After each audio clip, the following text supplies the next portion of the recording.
تو ابو بکر رضی اللہ تعالیٰ عنہ نے عرض کی یا رسول اللہ میں نے ایک غار ڈھونڈا ہوا ہے، وہاں چل کے چھپتے ہیں، پھر جب ہماری طلب کوئی مدھم ہو جائے گی پھر ہم نکلیں گے۔ چلو اب کبھی آگے چلیں کبھی پیچھے، کبھی ہمارے نبی کے آگے ہوں کبھی پیچھے ہوں، کبھی آگے ہوں کبھی پیچھے۔ تو آپ نے فرمایا کہ ابو بکر یہ کیا کرو، کبھی آگے کبھی پیچھے، کبھی آگے کبھی پیچھے۔ تو کہنے لگے یا رسول اللہ اخاف الرصد فامشی امامک اخاف الطلب فامشی خلفک۔ یا رسول اللہ جب مجھے یہ خیال آتا ہے کہ آگے کوئی دشمن چھپا ہوا وار نہ کر دے تو میں آگے چلتا ہوں کہ وار میرے اوپر پڑے آپ پہ نہ پڑے، اور جب مجھے خیال آتا ہے کہ پیچھے سے آ کے حملہ نہ کر دے تو میں بھاگ کے پیچھے ہو جاتا ہوں کہ اگر کوئی وار کرے تو میرے اوپر آئے آپ پر نہ آئے۔ انا لمدرکون، ابو بکر کا عمل اور بنی اسرائیل کا عمل آپ فرق دیکھ رہے ہو۔ اگلے دن اچھا ہمارے نبی پنجوں پہ چل رہے تھے، پنجوں پہ، پورا پاؤں نہیں، کہ اس زمانے میں کھوجی، جب تک کچی سڑکیں تھی یہ علم تھا، خود ہمارے گاؤں میں کھوجی تھے،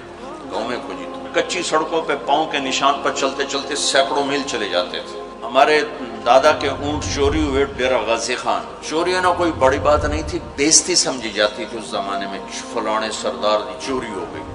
تو وہ کھوجی کو لے کر چلے میاں چنو کے پاس ہمارا گاؤں ہے، وہاں سے چلتے چلتے دیرہ غازی خان، دیرہ غازی خان سے چوٹی پہنچے پاؤں کا نشان دیکھتے دیکھتے، اور وہاں سے اپنے اونٹ لے کر واپس آئے۔ تو میرے نبی پنجوں پر چل رہے تھے کہ قدم کا نشان نہ پڑے، لہذا جب آپ پہاڑ کے قریب پہنچے،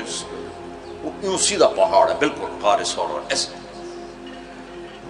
جب آپ چڑھنے لگے تو انگلیاں اتنی درد کرنے لگیں کہ آپ سے چڑھا نہیں گیا۔ تو ابو بکر رضی اللہ تعالیٰ عنہ نے آپ کو کمر پہ بٹھایا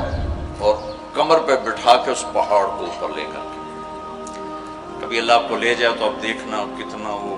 اوکھا پہاڑ ہے جس پر ابو بکر اوپر لے کر گئے۔ پھر آپ کو باہر بٹھایا، کہا آپ باہر بیٹھیں، خود اندر تشریف لے گئے۔ اندھیرا تھا تو ٹٹول ٹٹول کے سوراخ بند کرنے شروع کیے، روڑے پتھر اس سے، اب سوراخ باقی تھے اور روڑے ختم ہو گئے، تو اپنی پگڑی اتاری اور اس کو پھاڑ پھاڑ کے سوراخ بند کیے، پھر بھی سوراخ باقی تھے تو کرتا اتارا اور اس کو پھاڑ پھاڑ کے سوراخ بند کیے، پھر ایک سوراخ باقی رہ گیا وہ جس میں سانپ تھا، اس کے اوپر اپنی ایڑی کو رکھ دی، پھر عرض کی یا رسول اللہ آپ تشریف لائیں، آپ تشریف لائے۔ آپ کو اندھیرے میں پتہ نہیں چلا کہ ابو بکر کے نہ پگڑی ہے اور نہ کرتا ہے۔ جب تھوڑی روشنی ہوئی، صبح صادق ہوئی، روشنی ہوئی تو دیکھا ابو بکر کے نہ کرتا نہ پگڑی، تو آپ نے کہا ابو بکر تیرا کرتا تیری پگڑی؟ کہ یا رسول اللہ آپ یہ دیکھ رہے ہیں یہ سارے سوراخ سوراخ تھے، مجھے خیال ہوا کوئی چیز آپ کو تکلیف نہ پہنچائے تو میں نے یہ سارے بند کر دیے۔ تو اس پر ایک دم میرے نبی کی آنکھیں بھر آئیں اور اب بے ساختہ روئے اور ہاتھ اٹھا کر رکھا یا اللہ میں ابو بکر سے راضی ہوں، تو بھی اس سے راضی ہو جا اور اسے جنت میں میرا ساتھی بنا تھا۔ تو فوراً جبریل آئے اور عرض کی یا رسول اللہ اللہ تعالیٰ فرما رہے ہیں کہ ہم ابو بکر سے راضی ہیں اور جنت میں آپ کا ساتھی بنانے کی بشارت دیتے ہیں۔ بنو اسرائیل کہہ رہے ہیں مروا دیا، اور ابو بکر کیا کر رہے ہیں آپ کو تقابل کر کے بتا۔ پھر اگلے دن قریش کا کھوجی صرف انگلیوں کو پہچانتا پہچانتا پہچانتا غار سور کی طرف چل پڑا۔ جب وہ چلے تو میرے رب کا غیبی نظام حرکت میں آیا۔ اللہ نے ایک بیل اگائی، وہ کافی کھلی جگہ ہے، بیل اگائی، بیل، اس کے شاخوں کے اندر اللہ نے مکڑیوں کو حکم دیا، انہوں نے جالا بنا دیا، ایک کبوتری نے آ کے انڈے دے دیے، کھوجی ٹھیک دروازے پہ لے کے آ گیا کہ پاؤں کا نشان یہاں تک۔ تو اب ابو بکر کے دل پہ کیا گزر رہی تھی وہ قرآن بتاتا ہے، بنو اسرائیل کے دل پہ کیا گزری قرآن نے کہا، انہیں اپنی پڑ گئی، اپنے نبی کی بھول گئی۔ لیکن جب